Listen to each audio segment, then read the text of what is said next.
আসসালামু আলাইকুম সুপ্রিয় শিক্ষার্থীবৃন্দ, আশা করি তোমরা সবাই ভালো আছো।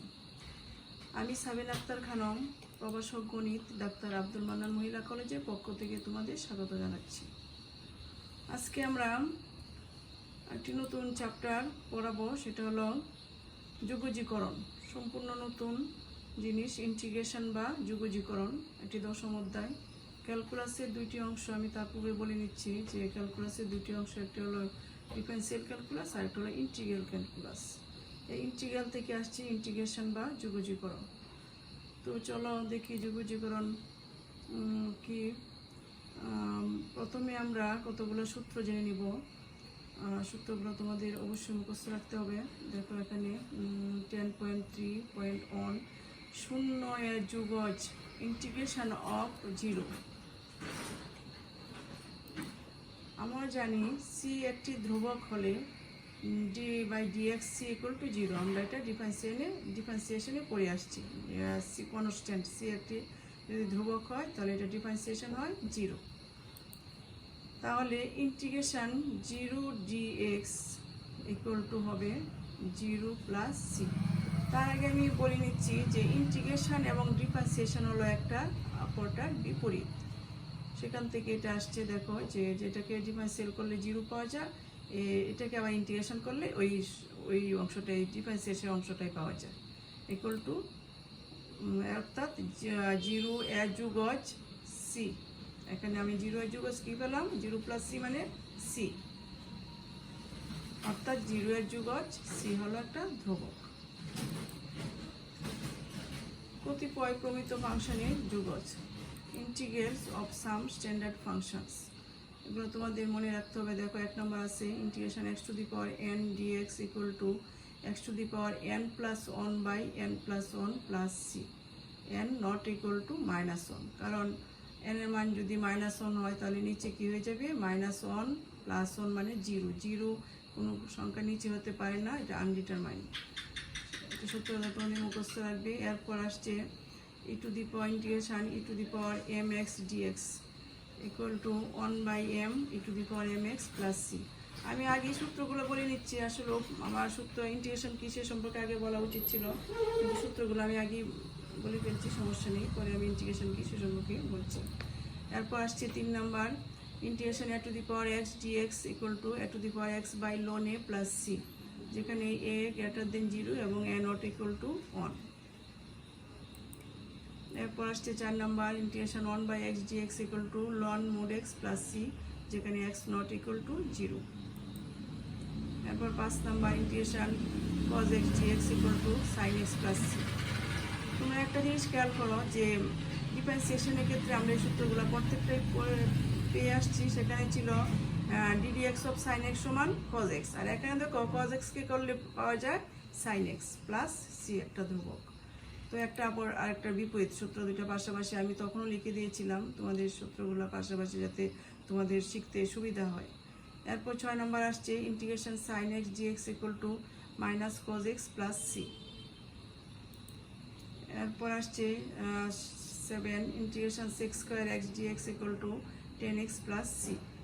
আমরা ডিফারেন্সিয়েট করলে পাই 10xকে করলে ডিফারেন্সিয়েট করলে কি পাই? Sec square x. আর এখানে সেক্স স্কোয়ার এক্সকে পাইলে আমরা ইন্টিগ্রেশন করলে পাই 10x, মানে ডিফারেন্সিয়েশনের অংশটা plus c. Integration cosec square x dx equal to minus cot x plus C. আমরা ডিফারেন্সিয়েশন ক্ষেত্রে পেয়েছি integration cot x dx, integration cot x equal to d dx of cot x equal to পেয়েছি আমরা minus cosec square x. তো একটা আরেকটা বিপরীত স্পষ্টই বোঝা যাচ্ছে। এরপর আসছে integration sec x 10x dx equal to sec x plus c. Integration cosec x cot x equal to minus cosec x plus c. তো এই সূত্রগুলো তোমরা খুব ভালোভাবে দুইটার সঙ্গে কম্পেয়ার করে পড়বে। ডিফারেন্সিয়েশন আর ইন্টিগ্রেশন সূত্র দুটো পাশাপাশি বইতে দেওয়া আছে, তোমরা কম্পেয়ার করে পড়বে, তাহলে তোমাদের বুঝতে। এরপর আসছে দেখো অনির্দিষ্ট যুগজ। যুগজীকরণের ইন্টিগ্রেশনের দুইটা অংশ, একটা হলো নির্দিষ্ট যুগজ আর একটা হলো অনির্দিষ্ট যুগজ। Indefinite integral, definite integral. আজকে আমরা ইনডিফিনিট ইন্টিগ্রাল নিয়ে কথা বলবো। দেখো এখানে কি ইনডিফিনিট ইন্টিগ্রালটা কি, কোনো একটি ফাংশনের প্রতি অন্তরজকে অন্তরীকরণ করে যে অন্তরজ সহগ পাওয়া যায় তাকে পুনরায় যুগজীকরণ করলে ফাংশনের প্রতি অন্তরজ অর্থাৎ মূল ফাংশন পাওয়া যায়। এখানে কি বলছে, কোনো একটি ফাংশনের প্রতি অন্তরজকে সে সম্পর্কে আমি পরে বলছি। কোনো একটি ফাংশনের প্রতি অন্তরজকে অন্তরীকরণ করলে, কোনো একটি ফাংশনের প্রতি অন্তরজটা যদি আমি অন্তরীকরণ করি তাহলে আমরা কি পাবো, একটা অন্তরজ সহগ পাওয়া যায়। তাকে পুনরায় যদি আমি যে অন্তরজটা পাওয়া যাবে সেটাকে পুনরায় যুগজীকরণ করলে আমি ফাংশনের অন্তরজ পাবো বা মূল ফাংশন পাবো। তো এটা থেকেই বোঝা যাচ্ছে যে এই অন্তরীকরণ এবং যুগজীকরণ একটা অপরটার বিপরীত, এবং অন্তরীকরণ এবং যুগজীকরণ একটি অপরটির বিপরীত প্রক্রিয়া। এটা আমরা ডেফিনেশনের মাধ্যমে আমরা বুঝতে পারি। কোনো ফাংশন এফএক্স এর যুগক নির্ণয়ের পদ্ধতিকে যুগজীকরণ বলা হয়। কোনো একটি ফাংশন যদি এফএক্স থাকে তাহলে এই এফএক্স এর যুগজ নির্ণয়ের পদ্ধতিকে বলা হয় যুগজীকরণ বলা হয়। একে সাধারণত একে লম্বায়, এখানে একটা চিহ্ন দিচ্ছে, এটা কি লম্বায় এস। তোমরা মনে করো যে আমরা ইন্টিগ্রেশন মানে সামেশান, যুগজীকরণ সমষ্টিকরণ বোঝায়। তো আমরা এখানে এই লম্বা এটা আসছে লম্বা এস থেকে, সামেশানের যে এস এটাকে লম্বা এস হিসাবে আমরা ইন্টিগ্রেশনের প্রতীক ব্যবহার করি। এবং এফএক্স এর পরে আমরা কি ব্যবহার করব, ডিএক্স, ইন্টিগ্রেশন এফএক্স ডিএক্স। এখানে ডিএক্স দ্বারা যুগজীকরণের চলক এক্স বোঝায়। ডিএক্সকে কি বোঝায়, যুগজীকরণের চলক এক্স। যেমন আরেকটা উদাহরণ আমি দিই, ইন্টিগ্রেশন টি স্কোয়ার ডিটি এর ডিটি দ্বারা যুগজীকরণের চলক বোঝায়। ডিটি দ্বারা বোঝায় যুগজীকরণের চলক। দেখো চলকটা এখানে টি স্কোয়ার ডিটি দ্বারা চলক বোঝায়। তো আমি প্রতি অন্তরজ সম্পর্কে যে বললাম, দেখো আমি একটু তোমাদের বলে নিচ্ছি, এখানে লেখা হয় নাই প্রতি অন্তরজটা। যদি একটি ফাংশন এফএক্স, ক্যাপিটাল এফএক্স ফাংশনের অন্তরজ স্মল এফএক্স হয়, অর্থাৎ d by dx capital f x equal to f x হয়, তবে এই ক্যাপিটাল এফএক্স ফাংশনকে স্মল এফএক্স এর প্রতি অন্তরজ বা অনির্দিষ্ট যুগজ বলা হয়। তোমাদের বইতে দেখবে 10.4.1 এখানে সুন্দরভাবে ব্যাখ্যা দেওয়া আছে প্রতি অন্তরজে অনির্দিষ্ট যুগজ রূপে ব্যাখ্যা। এখানে ব্যাখ্যাটা এত সুন্দরভাবে দেওয়া, তোমরা এটা বই থেকে পড়ে নিবে। এরপর আসছে 10.4.2 যুগজীকরণের ধ্রুবক। যদি d by dx f x equal to small f x হয়, একটা ফাংশন হয়, তবে d by dx capital f x plus c equal to, এটা আলাদাভাবে লিখতে পারি, d by dx f x plus d by dx c. এখানে ডি বাই ডিএক্স এফএক্সকে মনে করে একটা ফাংশন পেলাম, এই যে এফএক্স প্লাস কনস্ট্যান্টকে ডিফারেন্সিয়েট করলে 0 আসে সমান এফএক্স।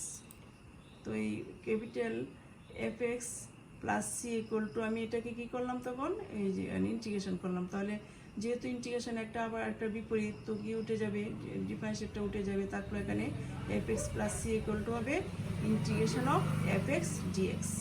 এই এফএক্সকে আমি ইন্টিগ্রেশন করলাম। এখান থেকে আমি প্রায় integration f x dx equal to capital f x plus c. অর্থাৎ এফএক্স ফাংশন যদি, ক্যাপিটাল এফএক্স ফাংশন যদি স্মল এফএক্স এর যুজিত ফল হয়, তবে যে কোনো ধ্রুবক সি এর জন্য এফএক্স প্লাস সি ও এফএক্স এর যুজিত ফল। সুতরাং কোনো ফাংশন এফএক্স এর সাধারণ যুজিত ফল নির্ণয় করতে এফএক্স এর প্রতি অন্তরজ বা এন্টি ডেরিভেটিভ এফএক্স এর সাথে অজানা ধ্রুবক সি যোগ করতে হবে। এই ধ্রুবককে যুগজীকরণের ধ্রুবক বলা হয়। তার মানে আমরা অনির্দিষ্ট যুগজীকরণের ক্ষেত্রে একটা রেজাল্টের সঙ্গে একটা কনস্ট্যান্ট সি যোগ করতে হবে। যেমন d by dx x to the power n plus C সমান, আমরা কি জানি, এক্স টু দি পাওয়ার এনকে ডিফারেন্সিয়েট করলে n x to the power n minus 1। অর্থাৎ এটাকে যদি আমি এখন ইন্টিগ্রেশন দিয়ে লিখি, integration n x to the power n minus 1 dx equal to কী পাবো, আমি এটাকে ইন্টিগ্রেশন করলে আমি ওই যে x to the power n plus সিটাই পাবো। এই x to the power n plus সিটা হলো এটার প্রতি অন্তরজ। বা integration x to the power n minus 1, এখান থেকে পাই আমি x to the power n by n plus C. এরপর আসছে d d x of sine x plus C সমান, আমরা জানি সাইন এক্সকে ডিফারেন্সিয়েট করলে আসে কজ এক্স আর সিকে করলে আসবে 0। অর্থাৎ এরপর যদি এটাকে আমি ইন্টিগ্রেশন করি তো ইন্টিগ্রেশন কজ এক্স জি এক্স হবে সাইন এক্স প্লাস সি। আমি ওই সাইন এক্স প্লাস সি পাবো এটাকে ইন্টিগ্রেশন করলে। তো এরকম উদাহরণ কতগুলো দেওয়া আছে, তোমরা এগুলা দেখে নেবে। Integration d d x of ln x plus C সমান 1/x। আবার যদি এটাকে আমি ইন্টিগ্রেশন করি 1/x ডিএক্স সমান লন এক্স প্লাস সি। এটা হলো একটাকে এই যে ইন্টিগ্রেশন একটা বিপরীত, এই উদাহরণের মাধ্যমে আমরা বুঝতে পারি। 1, 2 ও 3 এ ব্যবহৃত সি একটি ধ্রুবক। তো আজ এই পর্যন্তই, তোমরা সূত্রগুলো ভালোভাবে পড়ে নিবে। সবাই ভালো থেকো, ধন্যবাদ। আগামী ক্লাসে আমরা কিছু অঙ্ক করব।